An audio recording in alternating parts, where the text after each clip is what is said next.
Hindi ko ma-explain yung nararamdaman ko. Basta ang alam ko ay sobrang sakit. Ang puso ko at sobrang bigat. Gusto ko na lang maiyak lahat ng sakit na aking nararamdaman. At isang bangungot ang nangyari sa buhay ko. Gusto ko na lang magpahinga. Pero di ko alam anong klaseng pahinga ang kailangan ko. Ang alam ko lang ay kailangan magpatuloy sa buhay at mag-move on at lumaban sa hamon ng buhay. Hindi masakit ang pag-ibig. Ang nakakasakit sa atin ay ang pagmamahal. Ganun talaga siguro ang buhay. Pag nagmahal ka, di mo alam kung kailan ka masasaktan. Kailangan natin sumagal sa pag-ibig. Walang taong hindi nasasaktan pagdating sa pag-ibig.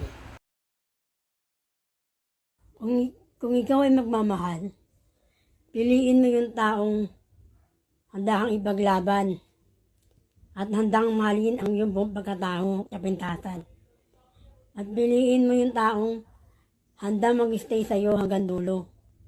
God bless sa atin lahat. Salamat kina Jen. Sa binigay niya sa aming bracelet. Galing sa Boracay. Maganda. Bigay nila Jen. Salamat. Thank you for watching. Bracelet. Bracelet lang. Bracelet, click the follow button. Sa aming tatlo. Maganda ba mga God dyan? bless. Thank you for watching. Ang pag-ibig. Hindi masakit ang pag-ibig. Sinasaktan tayo ng, dito diba, ng pagmamahal. Ang pag-ibig daw ang nagpapagaling sa'yo. Ang pag-ibig ay dapat nagpapakalma sa'yo. Pag-ibig ay dapat nagbibigay sa'yo ng kapayapaan. Pag-ibig dapat ay nagbibigay sa'yo ng proteksyon. Yan ang tunay na pagmamahal. Bakit may mga babae o lalaki na kumakapit sa relasyon? Kahit sobrang na nasasaktan. Bakit may mga babae o lalaki kaya pati magpatawad kahit labis na sila nasaktan?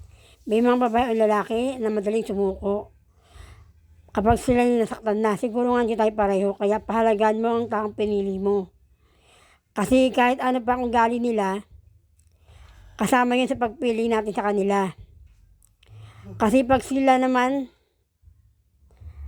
ang nagmahal sa'yo, hindi nasusukat ang effort na binibigay sa'yo. Higit sa lahat, hindi nasusukat ang pagmamahal na ibibigay niya sa'yo. Para akong saranggola, laging malayo sa'yo. Pero may tali ako. At yun ay hawak mo. Kaya kung nawala ako, tandaan mo, ikaw ang bumitaw. Hindi ako nilaban ko ang pagmamahal ko sa'yo. Pero natalo ako. Hindi siguro tayo para sa isa't isa. Kung ikaw ay magmamahal, piliin mo yung taong handa kang ipaglaban at handang mahalin ang iyong buong pagkatao sa pintasan. At piliin mo yung taong handa mag-stay sa'yo hanggang dulo. God bless sa atin lahat.